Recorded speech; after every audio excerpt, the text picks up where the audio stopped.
Selamat pagi Bapak, Ibu, saudara sekalian. Mari kita mulai dalam doa bersama. Ya Bapak, kami datang kepadamu dan minta pada waktu ini agar Engkau menyertai kami. Secara khusus waktu kami mendalami firman-Mu, kami ingin agar Roh Kudus bekerja dalam hati kami, menghibur kami, tapi juga menegur kami, agar kami bisa makin bertumbuh, makin dewasa sebagai anak-anak-Mu. Agar kami bisa semakin efektif menjadi pelayan-pelayan-Mu. Agar kami bisa mendalami lagi kasih karunia-Mu yang begitu dalam. Terima kasih ya Bapa. Dalam nama Tuhan Yesus, Juru Selamat kami yang hidup, kami berdoa dan mengucap syukur. Amin. Saudara sekalian, hari ini kita bersama sampai di bagian terakhir dalam seri khotbah kitab Kolose. Dan doa saya adalah selama beberapa minggu ini Tuhan sudah banyak bekerja dalam hati kita semua, dalam kehidupan kita semua, memberikan banyak berkat, mungkin juga banyak teguran, banyak kekuatan untuk terus hidup beriman, hidup mengikuti Yesus Kristus. Dan di bagian terakhir ini saudara sekalian, sebenarnya bagian ini hanya penuh dengan kata-kata salam dari orang yang dekat dengan Paulus kepada jemaat di Kolose dan Laodikia. Mungkin biasanya kita lewatkan saja bagian-bagian seperti ini, tapi kita perlu ingat saudara sekalian bahwa bagian ini juga adalah bagian firman Tuhan. Juga diilhamkan oleh Roh Kudus, juga diberikan oleh Tuhan kepada kita semua untuk kebaikan kita. Karena itu kita perlu juga patut pelajari bagian Alkitab ini. Dan bagi saya bagian ini memberikan kita satu lukisan tentang apa artinya bergereja. Apa artinya diselamatkan oleh Tuhan Yesus dan disatukan bersama menjadi jemaat Tuhan. Dan ada 3 hal yang kita bisa lihat dari bagian Alkitab ini. Jemaat Tuhan penuh dengan orang-orang yang berbeda. Tapi disatukan bersama untuk melakukan pekerjaan Injil. Walaupun mereka tidak sempurna. Saudara dengar 3 hal ini? Yang pertama, jemaat Tuhan penuh dengan orang-orang yang berbeda. Yang kedua, tapi mereka disatukan bersama untuk melakukan pekerjaan Injil. Dan yang ketiga, walaupun mereka tidak sempurna. Mari kita mulai dengan bagian yang pertama saudara sekalian. Gereja Tuhan itu penuh dengan orang-orang yang berbeda. Dari daftar orang-orang yang disebut oleh Rasul Paulus, kita bisa lihat keragaman di dalam gereja mula-mula. Ada orang yang datang dari berbagai kultur dan budaya yang berbeda-beda. Di ayat yang ke-11 sebagai contoh Paulus menyebutkan 3 orang dari latar belakang Yahudi.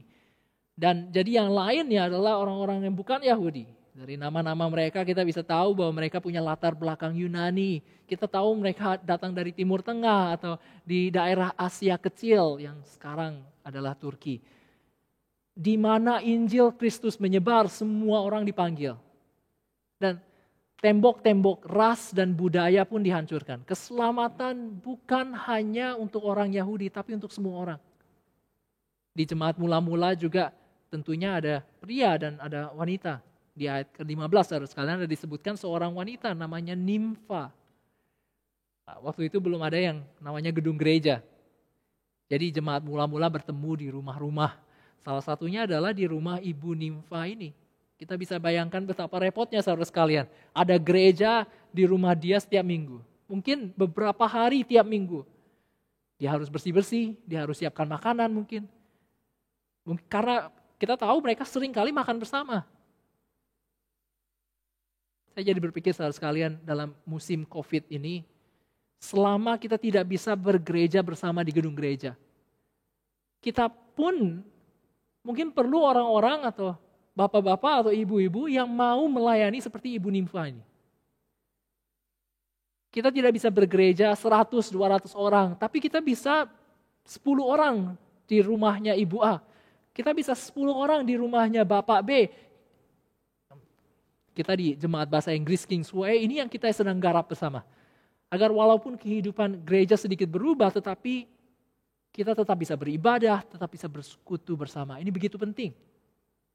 Di bagian Alkitab ini, saudara sekalian, kita juga lihat bahwa ada orang-orang yang kaya, ada orang-orang yang miskin, ada orang-orang yang punya, ada orang-orang yang tidak punya. Kondisi sosial ekonomi mereka tidak memisahkan mereka. Contohnya Ibu Nimfa ini yang kita bisa asumsikan mungkin lebih punya karena dia punya rumah sendiri. Tapi juga ada orang yang namanya Onesimus. Yang kita tahu dari kitab Filemon adalah seorang budak, bahkan seorang budak yang melarikan diri. Tapi di ayat ke-9 Paulus memanggil dia seorang saudara yang setia dan yang kekasih. Tidak ada lagi tembok antara kaya dan miskin. Punya dan tidak punya semuanya adalah saudara.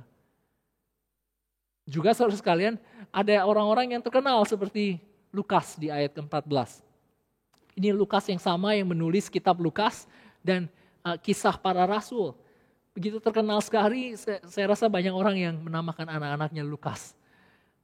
Tapi juga ada orang-orang yang tidak dikenal seperti Tikikus di ayat yang ke-7. Kalau saudara cari nama Tikikus di Alkitab, beberapa kali dia disebut oleh Paulus. Dan setiap kali dia disebut selalu sebagai seorang yang dikirim oleh Rasul Paulus untuk bawa surat atau bawa kabar. Dia jadi seperti seorang suruhan sebagai kurirnya Rasul Paulus. Tikikus tidak dikenal. Setahu saya sih nggak ada orang yang menamakan anaknya Tikikus atau mungkin jarang sekali. Tapi tetap saja Tikikus melakukan pekerjaan yang penting. Bayangkan kalau Tikikus tidak membawa surat ini dengan setia, kita nggak akan punya namanya surat Kolose.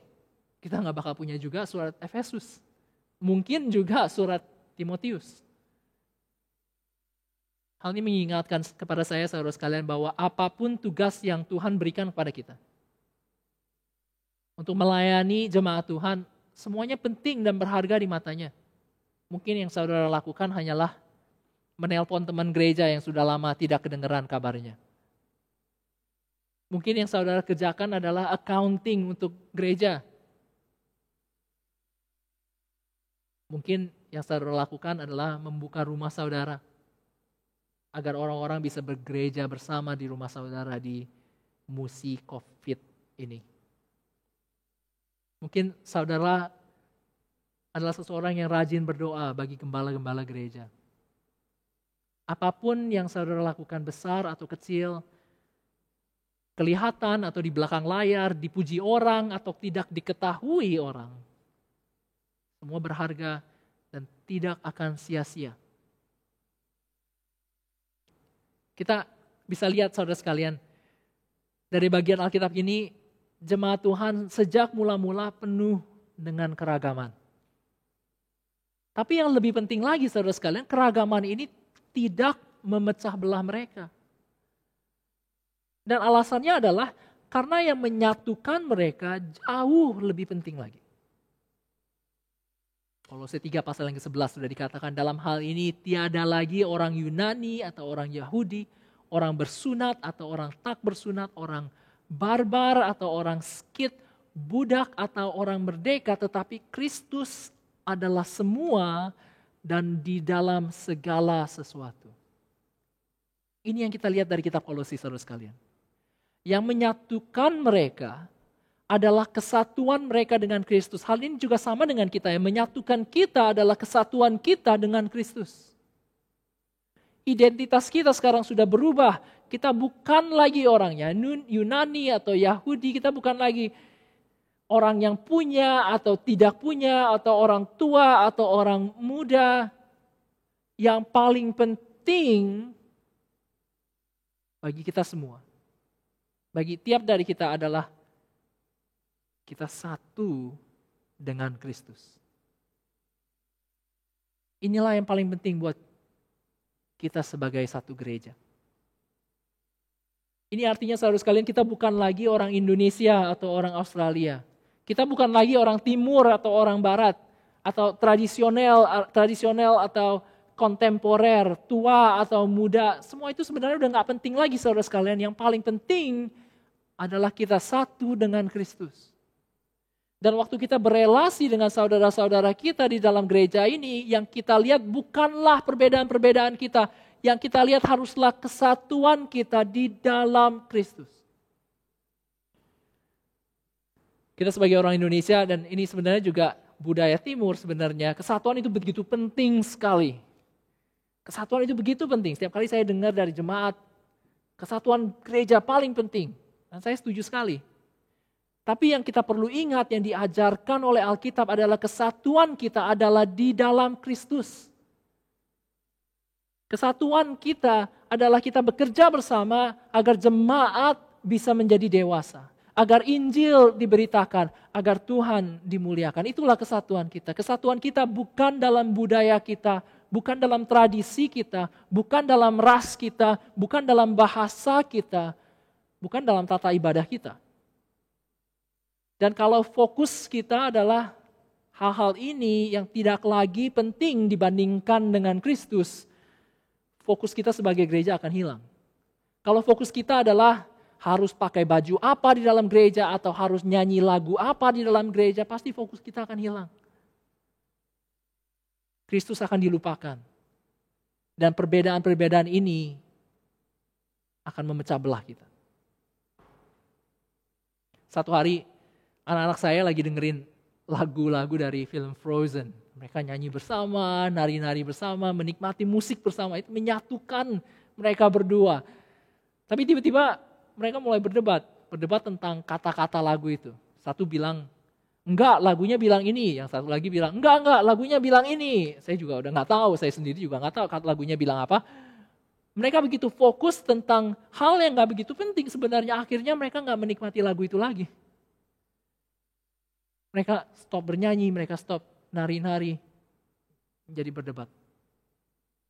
Saudara sekalian, kalau hal-hal yang sekunder, yang bukanlah harusnya menyatukan kita menjadi hal yang penting, pastilah fokus kita akan hilang. Pastilah kita akan berhenti melakukan apa yang penting.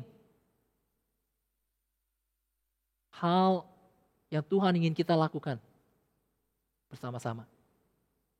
Kita disatukan bersama-sama saudara sekalian agar kita bisa bekerja sama melakukan pekerjaan Injil, membangun tubuh Kristus. Seperti Epafras yang selalu bergumul dalam doa agar mereka bisa tetap berdiri teguh, dewasa dan penuh keyakinan teguh. Seperti Arkipus yang diingatkan Paulus untuk terus setia dalam pelayanan.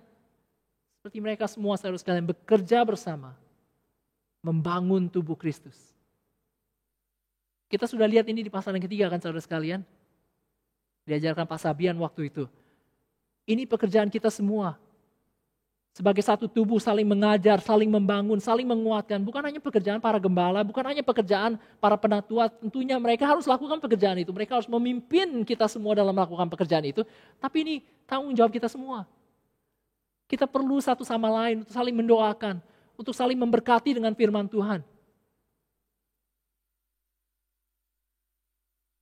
Sayangnya saudara-saudara sekalian ini satu kelemahan kita sekarang di masa COVID ini. Karena kita nggak bergereja bersama, masing-masing di rumah-rumah sendiri.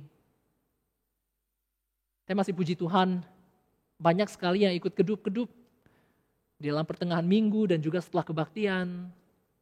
Tapi realitanya saudara sekalian banyak di antara kita yang tidak ikut serta. Sendiri-sendiri seperti perahu sendirian di tengah-tengah samudera. Mungkin saudara sekalian pernah dengar cerita tentang seorang pendeta yang mengunjungi satu anggota jemaat. Anggota jemaat ini udah lama gak datang ke gereja. Pak pendeta ini datang, diajak masuk ke rumah. Lalu mereka mulai ngobrol-ngobrol di depan di rumah itu. Dan mereka duduk di depan tempat perapian. Nah, apinya menyala, memberikan kehangatan. Lagi ngobrol-ngobrol, tiba-tiba pendeta ini berdiri dan ambil besi dan mengangkat salah satu balok kayu yang sedang terbakar dan menyingkirkan balok kayu itu dari balok-balok yang lain. Ditinggal sendirian. Terus dia cuma kembali ke tempat duduknya lalu ngobrol-ngobrol lagi. Tanpa ngomongin apa yang dia lakukan. Setelah beberapa lama Pak pendeta ini pamit. Dan lucunya dia gak pernah nanya kenapa kok gak datang ke gereja. Gak pernah kasih khotbah mini tentang pentingnya datang ke gereja atau bersekutu bersama-sama saudara-saudara yang lain. Dia cuma pamit aja. Tapi setelah pendeta ini pulang, Bapak ini perhatikan balok yang disingkirkan dari balok-balok yang lain, apinya sudah padam. Sudah nggak lagi terbakar, yang lain masih terbakar. Tapi yang sendirian ini apinya sudah padam. Pak Pendeta ini memberikan pengajaran tanpa kata-kata. Kalau kita menyingkirkan diri dari persekutuan, saudara sekalian, iman kita bisa padam. Dan sayangnya sekarang mudah sekali karena COVID untuk menyingkirkan diri kita. Tapi saudara sekalian, kita perlu ingat, kita diselamatkan Kristus bukan supaya kita bisa sendiri-sendiri, tetapi supaya kita bisa dikumpulkan bersama, supaya kita bisa jadi satu jemaat, supaya kita bisa saling menguatkan, saling mengajar, saling mengasihi, saling membantu, bekerja bersama agar Injil diberitakan, agar Tuhan dimuliakan, agar gereja bisa makin dewasa. Dan ini kita tidak bisa lakukan sendiri-sendiri.